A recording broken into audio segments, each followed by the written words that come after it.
All right, let's talk mushrooms. A lot of people absolutely love mushrooms, and this is a Culinary Works like super successful dish that I've done so many times all throughout the year, but I especially love to do this in the fall and holiday. And this is our wild mushroom crostini. So I just want to start by showing you all the different types of mushrooms that we have here. What I suggest that you do is just go to the grocery store and buy like one of each different kind of mushroom, because then you're really going to get such a mix of flavors, you know, that each mushroom's going to bring to the party. Okay, so we have our traditional, you know, baby bella. Those I just use a towel and, you know, a damp towel and clean them off. We have the oyster here. We have the golden oyster. We have the maitake. We have the shiitake. All these mushrooms here, except for the shiitake, you're going to use everything. With the shiitake, we do have to pull off the stem, okay? So that's discarded. And then we have in here, we have, which I had to rehydrate, which is some porcini. So these actually looked really good. They smell great too. So those are the different mushrooms that we have. I'm going to get these all chopped up. I'll show you guys a little bit of the chopping, and then we'll keep going. Okay, so I just want to show you kind of some of the stuff about cutting the mushrooms. Now, because these are kind of such an odd shape, like there's not really a huge like rhyme or reason with this. You just want to have them roughly about the same size. And these are going to be pretty small because you're going to have to fit them on like a really, you know, crunchy crostini, so they can't be really big. So let's just start here with the oyster, which are the big ones here. So we're just going to, you just follow along. I'm just doing a rough chop here, or a little like kind of little slice, I guess you could say. Not a chop, just now here's a rough chop, right? So we're getting them nice and small. Okay, so that's that one. That looks good. So the shiitake, the easiest way, cut them into strips. You know, the interesting thing about shiitake is these actually, you don't even have to wash them because they grow on logs, which is pretty cool. But okay, so I did the strips, and then from the strips, I'm gonna cut them down a little bit further into little cubes, right? So you see here all the little cubes for the shiitakes. Smells good already.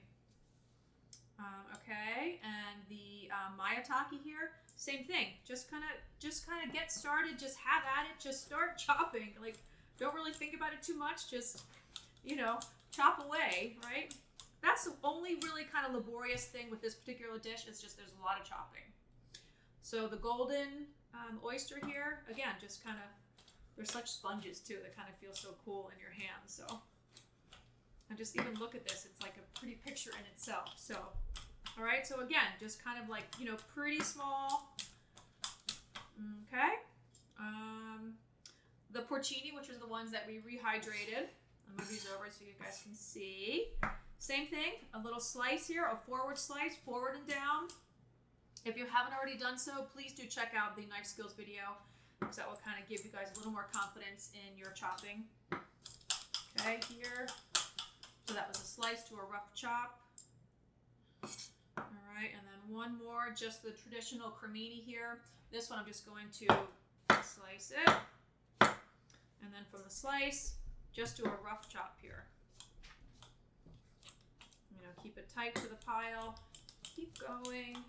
All right, so that's kind of all of them, right? So a little bit more on this one. That looks great. Okay, so far you can kind of see here on this different pile, they're all pretty small. I would say, you know, it's a small dice. So what's going to happen, I'm going to continue chopping, and then we'll check back in. I'm going to get the burner, the pan turned on here, and we'll start cooking. All right, let's go. So our mushrooms are all chopped here, and we are going to start to saute the mushrooms. We're going to use a little bit of butter, and we're going to also use some olive oil. I really like the combination of olive oil and butter. I feel like it tastes delicious. It's just so yummy together. So this is extra virgin olive oil. Now I just want you to see here, like the whole bottom is coated, okay? So don't just put in, you know, this teeny bit and expect that, you know, things are gonna work really well. You definitely need, you know, to coat the whole bottom, especially with all these mushrooms. So mushrooms going in, the butter's melted. All right. Get that big medley of mushroom flavor there. Okay, now the first thing I'm definitely going to do here is I'm going to add some salt, because the mushrooms are total sponges, and they're about, you know, 95% water or something like that, right? There is so much water in those mushrooms. So what we actually are going to have to do now for a little while is we're going to just have to let these sit. And they're going to have to keep cooking. The heat is like medium high, okay? So by adding the salt, what's going to happen is the mushrooms are going to reduce in volume, okay? So you can see kind of where we are on the skillet at this point. The salt's going to start to come out of the liquid's going to start to come out of the mushrooms, and they're just going to concentrate in flavor. So what I also do have here is some shallot. So shallot's going to go in. I'm going to give, you can check the PDF for the exact amounts, but it's probably like, one large shallot. About a teaspoon of fresh thyme, and that thyme's going to add a lot of great, kind of earthy flavor. And some pepper. We do need to add some pepper. So let's add a little bit of pepper here. And then I'm going to just let this sit for a while. So I'll talk to you guys in a couple minutes. We're going to let this sit, and we'll go from there. Okay, so there's no more liquid. Actually, it started really sticking to the pan. So what we're going to add is some Marsala wine. You could do Madeira too. But this is Marsala wine from the liquor store, okay? You don't want Marsala wine from the grocery store. You want real wine, okay? You want the real thing. So we're going to give this wine a minute or two to kind of reduce. Maybe about a half a cup, maybe a little bit more. It doesn't really matter how much because it's going to evaporate. Obviously, you don't want like a ton, but don't overthink those little things in cooking, okay? Because that's just, you drive yourself crazy, right? But again, it's real wine from the liquor store, and it's like $8.99, $12.99, something like that. It's not like a crazy amount, and it's fortified, so it will last a really long time. But just take a look at this. Like even this little mixture right here. I mean, you can put this over top of some chicken, over some rice, with some pasta. But don't worry, we're not done yet. So this looks good. It's pretty much, the wine is pretty well kind of evaporated here. So what we're going to do to kind of finish this up here is we're going to add in some cream, some really yummy cream, and some fresh chopped parsley. So I'm going to chop a little bit of parsley right here. That's going to go on there. So remember, in the videos before, so you roll it up in your hand, nice tight ball here, forward and down with my knife. Let's give this a really quick slice here. Okay, one more time. Okay, so let's add our cream. A little heavy cream. You're going to say how much cream? As much as you want. If you like it really creamy, add a lot. Okay, if you don't like that creamy, don't add too much. I'm going to turn this down a little bit. It's pretty hot. There we go. Now you'll see too, once we add the parsley, it kind of gives it that little bit of extra freshness. I'm going to add our parsley here. Okay, that looks good. Add that nice green in there at the end. Okay, so we're going to let this combine, let this come together. I'm going to taste it to make sure that there is enough salt and pepper. And then we're going to start to assemble, and I'll show you how we do that. Okay, so they taste great. It has like a nice, kind of earthy, of course, like really kind of yummy flavor. And there's enough salt and pepper, so that's good.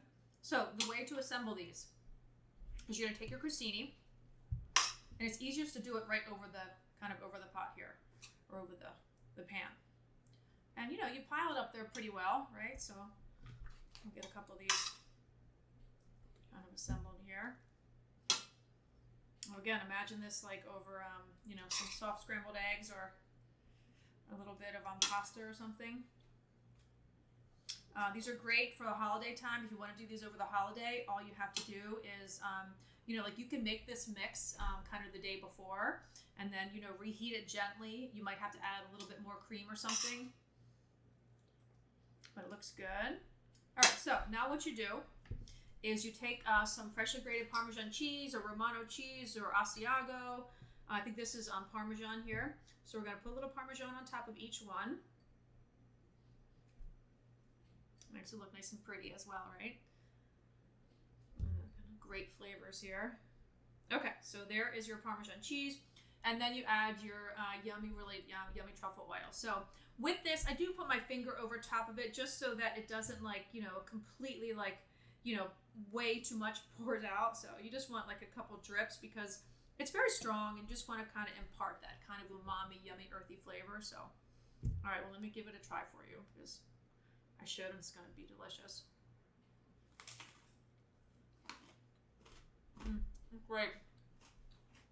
So, just the cheese, the mushrooms, the truffle oil, smells great. Try this at home, you guys. It wasn't that hard. Just a quick review. Buy a bunch of different kinds of mushrooms, chop them up small, some shallots, some thyme, cook it in the pan, add some marsala, some cream and parsley. I mean, you guys can do this. Cheers.